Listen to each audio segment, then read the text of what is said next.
microscope about which I was talking about. It's a small setup, it's called a tabletop computer, right? This is a tabletop scanning microscope. Now, if you look at the configuration, what do you have here? Electron gun.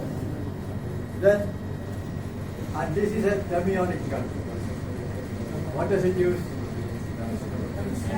Tungsten one. You will show you a filament in a minute. So this uses a tungsten gun, a tungsten wire as a filament material. And then you have the condenser lens systems here. You have the scanning coils. You have the objective lens. And then you can see there's a gadget here. This is what we call as the X-ray analyzer, EDS or EDS, energy dispersion system. I'll talk about it maybe tomorrow or this afternoon, depending on how fast I can. Lying inside the vacuum. They are the secondary electron detector and the backscatter electron detector, SE and VSE detector. So we'll show you later on how this will go in. The images are all here. Some stored images we are showing you, then we'll show you a real image. See, this is an alloy. It's a silver tin alloy, which has been oxidized. So something has formed on the surface, oxidation, some new particles are forming, maybe some oxide or hydroxide, whatever it is. So your interest may be to study this. Here, look at the details available. What is written here? SED. What does SED stand for? Secondary electron detector. We'll talk about it now. Then 10 kV, what voltage you are using. And this microscope, I am told, can go from 0.5 to 20 kV. If you are using biological materials, right, low voltage. If you are using metals, high voltage, maybe 20. And for X-ray analysis, it's better to do it as high a voltage as possible. I'll talk to you about this maybe tomorrow, but please take it for granted now that for X-ray analysis, we want to use at least 15 kV or 20 kV like that. And that is about this one. Now, what is that? WD, you know it. Okay, so I talk to you. I'll show you tomorrow what happens to the image if we change these features. Unfortunately, to demonstrate it here takes time, but I have some collection of images. I'll show you maybe first week tomorrow. Then, what is that one there? The green one. Scale ball. Green one? Scale ball. That means that much of length, maybe 2 centimeters or whatever it is, corresponds to 500 microns. So 1 centimeter corresponds to 250 microns, and you can work out the magnification. Okay? The advantage of having a scale bar is, see, the photograph looks in here. So maybe when you print it out, it becomes that small. And when you print it out, the scale bar will also get proportionately reduced. So that scale is properly indicating. So that is the advantage of having a scale bar. Otherwise, people will just like magnification, magnify it or demagnify it, then it uses it. So that is an image taken with the secondary electron detector. Can we go to the last calculation?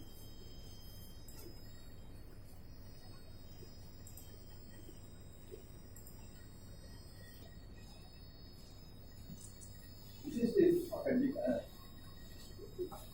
silver tin alloy. I don't know why I'm taking this section. Now, any metallurgists here? Silver, okay, that's okay, but what is the structure? It's called a eutectic structure. Okay? If you don't understand it, that's one way of verification. Okay? If you study the fundamentals of phase rule, have you heard about phase rule? Whose phase rule is it? Whose phase rule is it? Gibbs. That's a Gibbs phase law, right? Phase diagram. This is one kind of phase diagram that what kind of system it can have, and it's a detecting system. So a liquid, when it cools, when it solidifies, forms two different solids. One set of solid forms in this manner, right? It almost looks like it's forming on some boundaries. The other phase is somewhere there. Now, here he has got a secondary image. The secondary image only tells you about ups and downs in the sample. Topography is talking about. Topography or morphology of the particle, topography of the surface, you are seeing it there. What you see there is a BSE image. And I'll tell you this afternoon, the BSE image depends upon the atomic number. Now it so happens that in this case, nickel and tin are, sorry, silver. I don't know what happened. Silver and tin are nearly, are having atomic numbers nearly the same. So the contrast cannot be very pronounced. But if you have on the one hand a low atomic number element, and the other hand a high atomic number element, you will see a fantastic contrast. So Z contrast is out there. What does Z stand for? Atomic number. So atomic number contrast, topology contrast, ups and downs contrast, hills and valleys contrast, chemical composition contrast. So that's what we are showing here. So this also will have all the details. We have blown it out a bit for your comparison very quickly. So that is the structure that you get.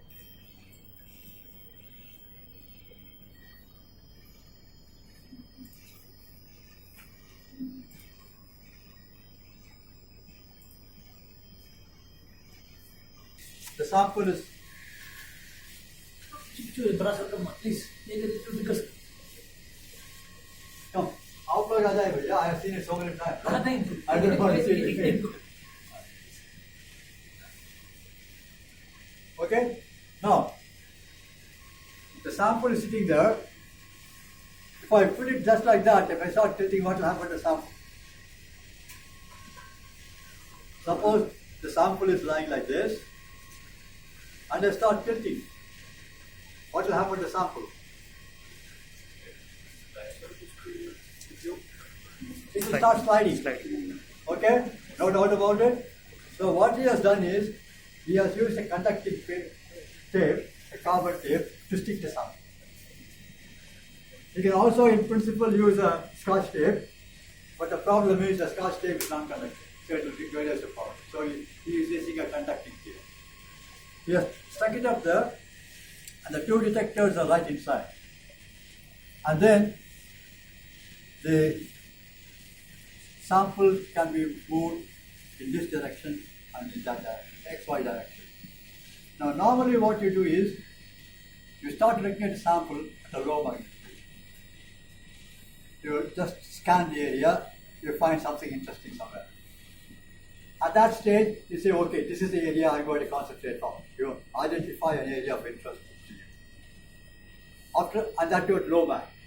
Maybe you are showing 20 times magnification. You will use that. Then you concentrate on that area and you start building up the magnification. 20, go to 50, 100, 200 like that. But as you increase the magnification, you will see the sample shifts a little bit, X or Y direction. So what are the X and Y controls meant for? You manipulate them, that's knob there.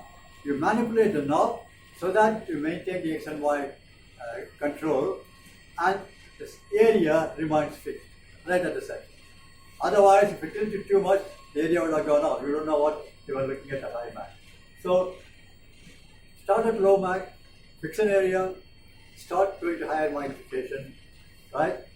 And when you are tilting, make sure the area of interest to you lies right at the center of the screen. If it moves slightly this way or that way, you can bring it back. But if it has gone totally off the screen, then you have a problem. So that's what he is doing here. Right? Then, can you close it up, please? Yes, sir. You got it? Good. See, that's a V-shaped tungsten filament there. This is a broken filament, that's why I'm holding it so carelessly. If I drop it, it's a good filament, 12,000 rupees gone down the drain. Okay? So, that is the filament. And you see that N, short N. Okay? And invariably when the breakage occurs, it will be near the tip. It will break. And these are the electrical connections, 1, 2 here. And of course, okay, that's closed now, so I won't be able to show you the inner cylinder. So that's a filament. Thermionic tungsten filament that's being used here. Right? Yeah.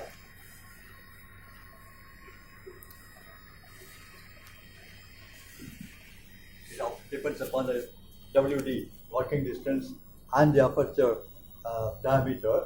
I'll show some pictures tomorrow.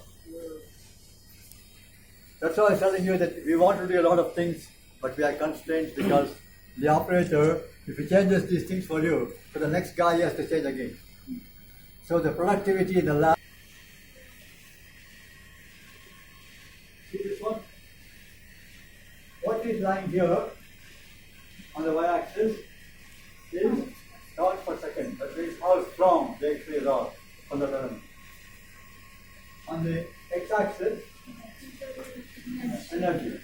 And energy is characteristic of an element.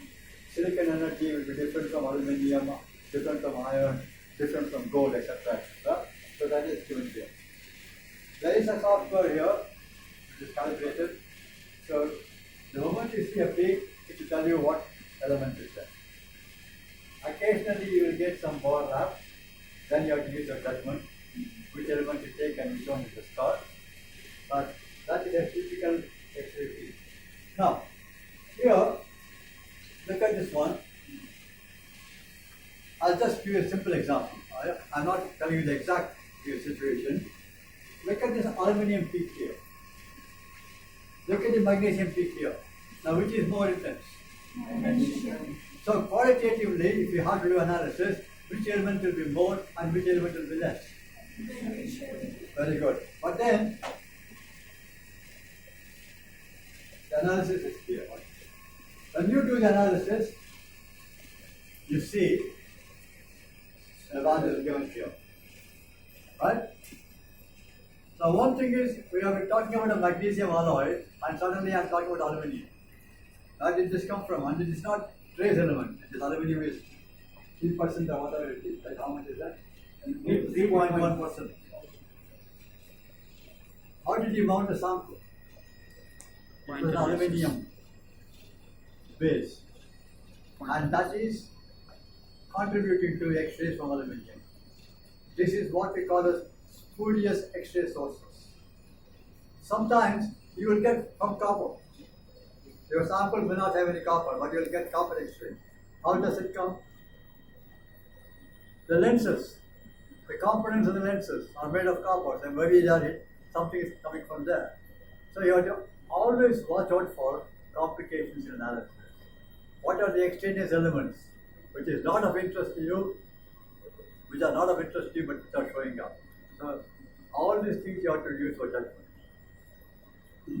The data provided is a basic data. You have to see how reliable it is, right? Because sometimes, see for example here, it says weight percentage 0.6, 0.2, 0.1 like that, first decimal place. Sometimes it will go to second decimal place. But how reliable it is, you have to use it. Okay, any questions?